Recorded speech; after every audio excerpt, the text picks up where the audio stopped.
حضرت محمد مصطفیٰ صلی اللہ علیہ وسلم کا فرمان عالی شان ہے، نماز عصر کے بعد یہ تسبیح ضرور پڑھا کرو، 70,000 فرشتے ان کے لیے دعائے رحمت کرتے ہیں۔ محترم ناظرین، 1400 سال پہلے قرآن پاک آپ صلی اللہ علیہ وسلم پر نازل ہوا تھا، اور اللہ پاک نے ان کلمات کا ذکر قرآن پاک میں کئی مرتبہ ارشاد فرمایا ہے کہ کوئی انسان اگر یہ 3 کلمات پڑھ لے، 70,000 فرشتے اس کے لیے دعائے رحمت اور مغفرت کرتے ہیں، اور ان کی حاجات کی منظوری تک اللہ سے گریہ زاری سے دعائیں مانگتے رہتے ہیں۔ اور ان کلمات کا تذکرہ حضور اقدس صلی اللہ علیہ وسلم نے بھی کچھ اس طرح فرمایا ہے کہ آپ صلی اللہ علیہ وسلم کی خدمت اقدس میں ایک صحابی نے عرض کی، یا رسول اللہ صلی اللہ علیہ وسلم، کوئی ایسی نصیحت تجویز فرما دیجئے کہ دشمن کے شر سے بچاؤ، شیطان کے شر سے بچاؤ، جہنم کے شر سے بچاؤ، پل صراط کے شر سے بچاؤ، قبر کے عذاب سے بچاؤ، حتیٰ کہ محشر کے روز تمام تر عذاب سے بچاؤ، اور رزق کی تنگی سے بچاؤ۔ تمام مشکلات دینی اور دنیاوی سے بچنا مقصود ہو، کوئی ایسی تجویز فرما دیجئے۔ آپ صلی اللہ علیہ وسلم نے اس کو فرمایا کہ میں تمہیں ایسی تجویز دیتا ہوں، تم نماز عصر کے بعد ان آیات کریمہ کو پڑھ لیا کرو، جو بھی تمہاری حاجات ہوں گی یہ آیات کریمہ اللہ سے فریاد کرتی رہیں گی جب تک پڑھنے والے کی حاجات پوری نہ ہوں۔ نماز عصر کے بعد یہ 3 آیات مبارکہ پڑھ لیں۔ رسول اللہ صلی اللہ علیہ وسلم فرماتے ہیں کہ 70,000 فرشتے شام تک دعائے رحمت اور مغفرت کرتے ہیں جو شخص نماز عصر کے بعد یہ 3 آیات پڑھتا ہے۔ محترم ناظرین، فرشتے اللہ کے خاص بندوں کے لیے دعائیں کرتے ہیں اور رحمت نازل کرتے ہیں، اور یہ بات قرآن اور حدیث میں واضح طور پر بیان کر دی گئی ہے۔ اللہ رب العزت قرآن مجید میں ارشاد فرماتے ہیں کہ وہ یعنی فرشتے ان لوگوں کے لیے استغفار کرتے ہیں جو ایمان لائے ہیں کہ اے ہمارے رب، تو اپنی رحمت اور علم سے سب کو گھیر لے جنہوں نے توبہ کر لی اور تیرے راستے کی پیروی کی، اور انہیں دوزخ کے عذاب سے بچا لے۔ اور اسی طرح رسول اللہ صلی اللہ علیہ وسلم فرماتے ہیں کہ بے شک فرشتے اپنے پروں کو طالب علم کے لیے اس لیے بچھا دیتے ہیں کہ وہ اس سے راضی ہو جاتے ہیں۔ اسی طرح پیارے نبی صلی اللہ علیہ وسلم کا یہ بھی ارشاد ہے کہ فرشتے دن اور رات میں ایک دوسرے کے پیچھے آتے ہیں، اور صبح اور عصر یعنی اشراق کے بعد کی نمازوں میں جمع ہو جاتے ہیں۔ پھر جو رات کے فرشتے تمہارے پاس ٹھہرے ہوتے ہیں وہ اوپر چلے جاتے ہیں۔ اللہ تعالیٰ ان سے پوچھتا ہے، حالانکہ وہ سب جانتا ہے، کہ تم نے میرے بندوں کو کس حال میں چھوڑا؟ وہ کہتے ہیں، ہم نے انہیں نماز پڑھتے ہوئے چھوڑا، اور ہم ان کے پاس نماز پڑھتے ہوئے ہی آئے تھے۔ فرشتے ان لوگوں پر درود بھیجتے ہیں جو اللہ کا ذکر کرتے ہیں، جیسا کہ حدیث شریف میں آیا ہے کہ جو شخص اللہ کے لیے مسجد میں بیٹھتا ہے، فرشتے اس پر رحمت بھیجتے ہیں جب تک وہ اس جگہ بیٹھا رہتا ہے۔ اسی طرح روایت ہے کہ فرشتے مومنین، طالبان علم، ذاکرین اور نیک اعمال کرنے والوں کے لیے دعائیں کرتے ہیں اور اللہ کی رحمت کی بارش کرتے ہیں۔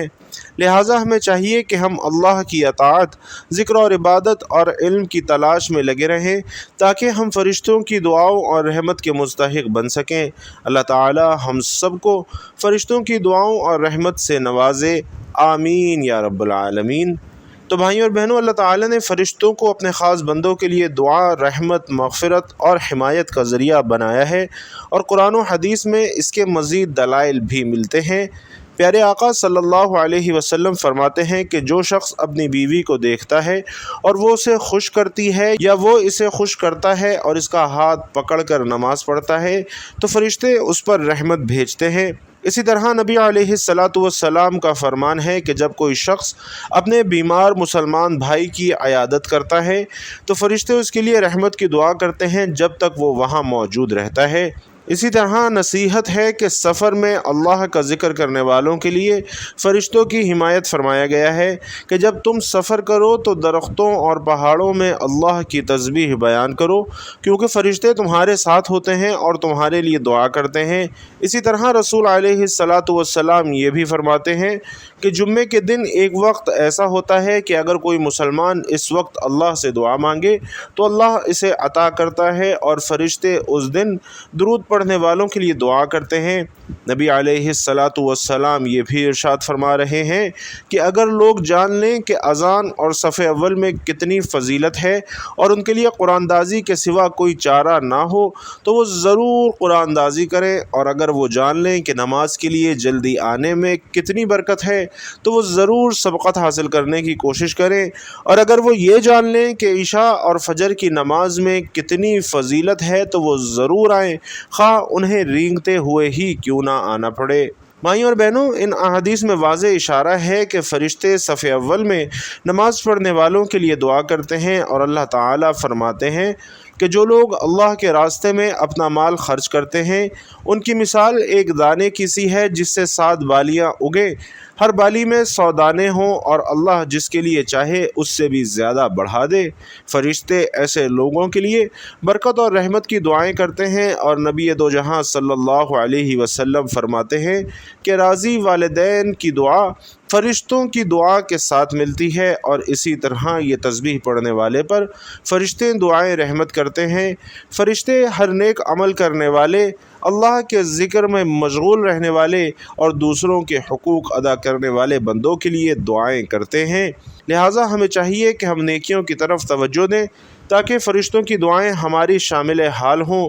اللہ تعالی ہم سب کو فرشتوں کی دعاؤں اور رحمت کا حقدار بنائے۔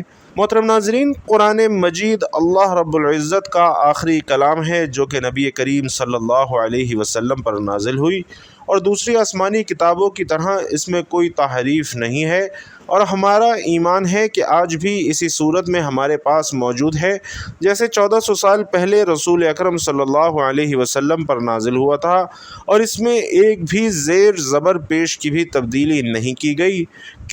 کیونکہ اس کی حفاظت کا ذمہ خود اللہ نے لیا ہے۔ اللہ رب العزت ارشاد فرماتے ہیں کہ ہم نے یہ ذکر قرآن مجید نازل کیا ہے اور ہم ہی اس کی حفاظت کرنے والے ہیں۔ بھائیوں اور بہنوں، اللہ تعالیٰ نے انسان کو اپنی بندگی کے لیے اس دنیا میں بھیجا ہے تاکہ اپنے شکر گزار اور ناشکر بندوں کا امتحان لے سکے۔ اللہ نے انسان کی رہنمائی کے لیے رسول بھیجے اور ان کے ساتھ معجزات بھی اتارے، لیکن پچھلی قوموں نے ان سے روح گردانی کی اور اللہ کے عذاب کو دعوت دی۔ اللہ تعالیٰ نے حضرت محمد مصطفیٰ صلی اللہ علیہ وسلم کو عرب کی سرزمین پر اپنا آخری نبی صلی اللہ علیہ وسلم بنا کر بھیجا، اور قرآن کو جبرائیل امین علیہ السلام کے ذریعے رسول اکرم صلی اللہ علیہ وسلم پر معجزے کی صورت میں نازل فرمایا۔ بھائیوں اور بہنوں، اس کی بے شمار صفات ہیں جن میں سے ایک شفا بھی ہے۔ اللہ تعالیٰ خود قرآن مجید کو شفا قرار دیتے ہیں۔ یہ قرآن جو ہم نے نازل کیا ہے مومنوں کے لیے تو سراسر شفا ہے اور رحمت ہے، اور ظالموں کا تو اس سے نقصان ہی بڑھتا ہے۔ اللہ تعالیٰ فرماتے ہیں کہ یہ تو ایمان والوں کے لیے بیت الشفا ہے۔ قرآن پاک ایمان والوں کی شفا کا باعث ہے اور کفار اسے نہیں سمجھ سکتے۔ اللہ کی رحمت بہت وسیع ہے اور ہر شخص اس کو اپنی ظرف اور ہمت کے مطابق حاصل کرتا ہے۔ اللہ تعالیٰ کی رحمت کو تمام سمندروں کی گہرائی میں لا کر ڈال دیا جائے تو بھی اس کی وسعت اور گہرائی ختم نہیں ہو سکتی۔ یہ حاصل کرنے والے پر منحصر ہے کہ وہ اسے کتنا اور کیسے حاصل کرتا ہے۔ اللہ رب العزت کا فرمان ہے کہ اے لوگو، تمہارے پاس تمہارے رب کی طرف سے ایک ایسی چیز آئی ہے جو نصیحت اور دلوں میں جو ہے ان کے لیے شفا ہے اور رہنمائی کرنے والی ہے اور ایمان والوں کے لیے رحمت ہے۔ آقائے دو جہاں صلی اللہ علیہ وسلم کی قرآن سے محبت بے مثال تھی کہ حضرت محمد صلی اللہ علیہ وسلم کی پوری زندگی قرآن کی تعلیمات پر عمل کرنے کا نمونہ تھی۔ آپ صلی اللہ علیہ وسلم نے قرآن کے احکامات کو اپنی زندگی میں نافذ کیا اور دوسروں کو بھی ان پر عمل کرنے کی تلقین فرمائی۔ حضرت عائشہ رضی اللہ تعالی عنہا روایت کرتی ہیں کہ آپ صلی اللہ علیہ وسلم کا اخلاق قرآن مجید تھا۔ آپ صلی اللہ علیہ وسلم باقاعدگی سے قرآن کی تلاوت کرتے تھے اور خاص طور پر رات کی عبادات میں آپ خود بھی قرآن پڑھتے اور دوسروں سے بھی قرآن سننے کا شوق رکھتے تھے۔ حضرت عبداللہ بن عباس رضی اللہ تعالی عنہ سے روایت ہے کہ نبی کریم صلی اللہ علیہ وسلم سب سے زیادہ سخی تھے اور سب سے زیادہ سخاوت رمضان کے مہینے میں کرتے تھے، جب جبرائیل امین علیہ السلام آپ سے ملتے اور آپ کے ساتھ قرآن کا دورہ کرتے۔ آپ صلی اللہ علیہ وسلم نے صحابہ کو قرآن کی تعلیم دی اور اس کی تعلیمات کو پھیلایا۔ آپ نے لوگوں کو قرآن کے معانی اور مفاہیم سکھائے اور اس کی حکمتیں بیان کیں۔ آقا صلی اللہ علیہ وسلم وحی کا انتظار کرتے تھے اور جب وحی آتی تو خوشی اور سکون محسوس کرتے تھے۔ آپ کے دل میں قرآن کے الفاظ کی قدر و منزلت بہت زیادہ تھی۔ آقا دو جہاں صلی اللہ علیہ وسلم کی دعاؤں اور اذکار میں قرآن کے الفاظ شامل ہوتے تھے اور آپ صلی اللہ علیہ وسلم کی دعاؤں میں قرآن کی آیات کا ذکر اور استعمال ہوتا تھا۔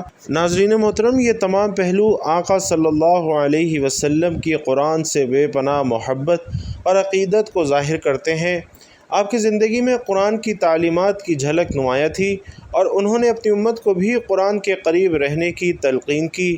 قرآن مجید ہر قلبی، روحانی، جسمانی اور نفسیاتی بیماریوں کے لیے شفا ہے۔ قرآن مجید خود بیان کر رہا ہے کہ دلوں کے روگ یعنی حسد، کینہ، بغض، منافقت، ڈپریشن اور اسی طرح کی اور مصیبتیں، یہ ان کے لیے شفا ہے۔ اللہ تعالیٰ کا ذکر روح کی غذا ہے اور جسم کو طاقت اور توانائی بخشتا ہے۔ محترم ناظرین، اللہ کی رحمت بے حد و بے حساب ہے، جیسا کہ قرآن پاک میں ارشاد ہے، اور میری رحمت ہر چیز کو گھیرے ہوئے ہے۔ اللہ کی رحمت ہی سے ہمارا وجود، رزق، مغفرت اور ہدایت ممکن ہے۔ وہ غفور الرحیم ہے، اپنے بندوں پر انتہائی مہربان ہے، چاہے وہ کتنے ہی گناہ گار کیوں نہ ہوں۔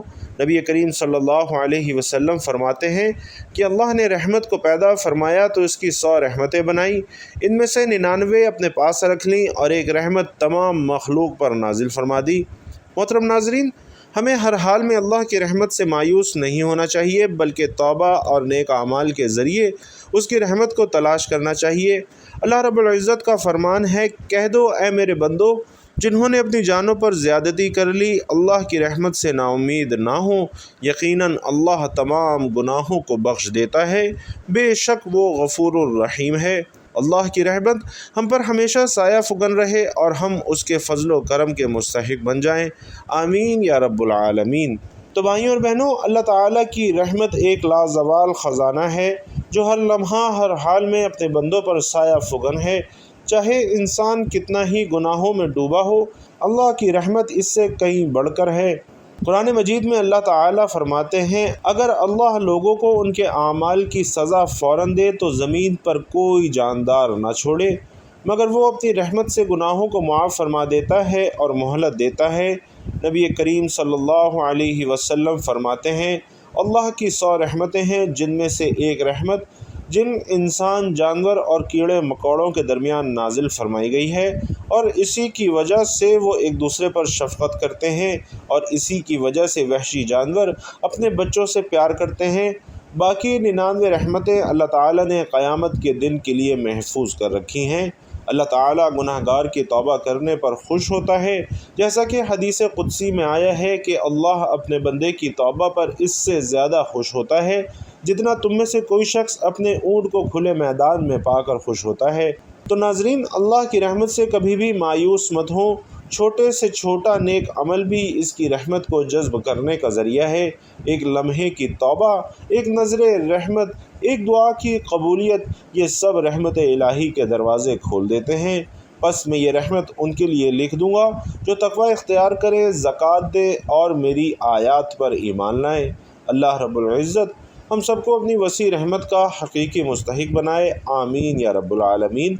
تو بھائیوں اور بہنوں، آج کا وظیفہ نماز عصر کے بعد آپ نے 3 آیات پڑھنی ہیں جو کہ بہت ہی زیادہ فضیلت والی آیات ہیں۔ سب سے پہلے آپ نے نماز عصر ادا کر لینی ہے اور اس کے بعد حضور اقدس صلی اللہ علیہ وسلم کی ذات اقدس پر درود پاک کا نذرانہ پیش کرنا ہے۔ درود پاک آپ کوئی سا بھی پڑھ سکتے ہیں، آپ چاہے تو آسان اور مختصر سا درود صلی اللہ علیہ وآلہ وسلم پڑھ لیں، یا صلی اللہ علی محمد پڑھ لیں، یا پھر نماز والا درود یعنی درود ابراہیمی پڑھ لیں۔ ایک بار ثواب کی نیت سے درود ابراہیمی میرے ساتھ بھی پڑھ لیجئے۔ اللہم صلی علی محمد وعلی آل محمد کما صلیت علی ابراہیم وعلی آل ابراہیم انک حمید مجید۔ اللہم بارک علی محمد وعلی آل محمد کما بارکت علی ابراہیم وعلی آل ابراہیم انک حمید مجید۔ تو بھائیوں اور بہنوں، درود پاک پڑھنے کے بعد آپ نے سورۃ الحشر کی آخری 3 آیات پڑھنی ہیں۔ یہ آیات میں آپ کے لیے پڑھ دیتا ہوں۔ سورۃ الحشر کی آخری 3 آیات آپ نے پڑھنی ہیں، اور یہ آیات آپ نے صرف 11 مرتبہ پڑھنی ہیں۔ هو اللہ الذی لا الہ الا هو عالم الغیب والشہادۃ هو الرحمن الرحیم۔ هو اللہ الذی لا الہ الا هو الملک القدوس السلام المؤمن المہیمن العزیز الجبار المتکبر سبحان اللہ عما یشرکون۔ هو اللہ الخالق البارئ المصور له الاسماء الحسنى یسبح له ما فی السماوات والارض وهو العزیز الحکیم۔ یہ آیات 11 مرتبہ پڑھنے کے بعد آپ نے 21 مرتبہ سورۃ الکوثر پڑھنی ہے۔ انا اعطیناک الکوثر فصل لربک وانحر ان شانئک هو الابتر۔ اور آخر میں پھر وہی درود پاک پڑھنا ہے جو آپ نے شروع میں پڑھا تھا۔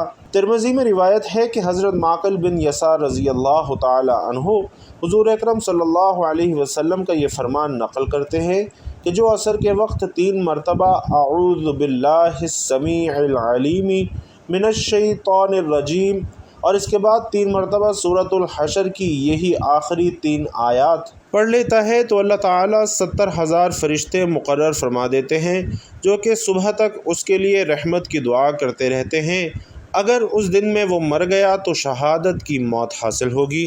تو بھائیوں اور بہنوں، اس دعا پر ضرور عمل کیجیے اور آئیے ایک مرتبہ مل کر اللہ رب العزت سے فریاد کرتے ہیں کہ اے اللہ رب العزت، اے ساری کائنات کے شہنشاہ، اے ساری مخلوق کے پالنے والے، اے زندگی موت کا فیصلہ کرنے والے، اے آسمانوں اور زمینوں کے مالک، اے پہاڑوں اور سمندروں کے مالک، اے انسانوں اور جناتوں کے معبود، اے عرش اعظم کے مالک، اے فرشتوں کے معبود، اے عزت اور ذلت کے مالک، اے بیماروں کو شفا دینے والے، اے بادشاہوں کے بادشاہ، اے اللہ، ہم تیرے گناہ گار بندے ہیں، تیرے خطا کار بندے ہیں، ہمارے گناہوں کو معاف فرما، ہماری خطاؤں کو معاف فرما۔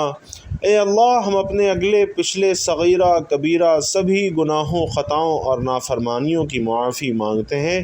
اے اللہ رب العزت، ہم اپنے گناہوں سے توبہ کرتے ہیں، ہماری توبہ قبول فرما۔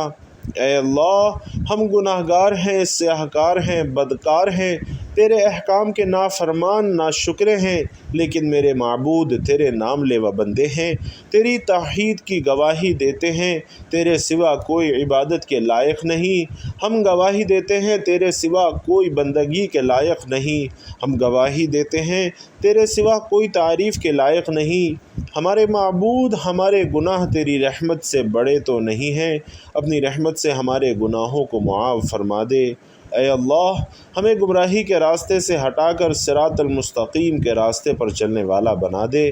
اے اللہ، ایسی نماز پڑھنے کی توفیق عطا فرما جس نماز سے تو راضی ہو جائے، زندگی میں ایسے نیک اعمال کرنے کی توفیق عطا فرما جن اعمال سے تو راضی ہو جائے، ہمیں ایسی زندگی گزارنے کی توفیق عطا فرما جس زندگی سے تو راضی ہو جائے۔ اے اللہ، ہمیں ایمان پر زندہ رکھ اور ایمان پر ہی موت عطا فرما۔ اے اللہ، ہمیں تیرے احکام کی فرما برداری کرنے والا اور تیرے پیارے حبیب صلی اللہ علیہ وسلم کے نیک اور پاکیزہ آداب کو اپنانے والا بنا دے۔ اے اللہ، ہماری پریشانیوں کو دور کر دے۔ اے اللہ، جو بیمار ہیں انہیں شفائے کاملہ عاجلہ عطا فرما۔ اے اللہ، جو بے اولاد ہیں انہیں اپنے خزانوں میں سے نیک اور صالح اولاد عطا فرما۔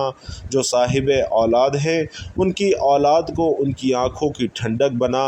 اے اللہ، جن کے جو کام رکے ہوئے ہیں وہ پورے کر دے۔ اے اللہ، بچھڑے ہوئوں کو ملا دے۔ اے اللہ، شادی شدہ جوڑوں میں محبت اور خلوص پیدا کر کے ان کی زندگیوں میں برکت ڈال دے۔ اے اللہ، تمام لڑکے اور لڑکیوں کے نصیب اچھے کر دے۔ اے اللہ، جو قرض کے بوجھ تلے دبے ہوئے ہیں ان کا قرض جلد سے جلد ادا کروا دے۔ اے اللہ رب العزت، شیطان سے ہماری حفاظت فرما۔ اے اللہ، حلال رزق کمانے کھانے کی توفیق عطا فرما۔ اے اللہ، تیرے پیارے حبیب صلی اللہ علیہ وسلم نے تجھ سے جن جن خیر کی دعائیں کی ہیں ان تمام دعاؤں میں ہمارا بھی حصہ شامل فرما، اور تیرے پیارے حبیب صلی اللہ علیہ وسلم نے تجھ سے جن جن شرور سے پناہ چاہی ہے ان تمام شرور سے ہم تمام مومنین مومنات مسلمین مسلمات کو بھی پناہ عطا فرما۔ اے اللہ ہماری دعاؤں کو قبول و منظور فرما، آمین یا رب العالمین۔ بھائیوں اور بہنوں، آپ لوگ بھی کمنٹ باکس میں آمین ضرور لکھیے گا، کیا پتہ کسی ایک کی بھی آمین سے ہم سب کی دعائیں قبول ہو جائیں۔ اللہ رب العزت آپ پر اپنی خصوصی رحمتیں اور برکتیں نازل فرمائے، آمین یا رب العالمین۔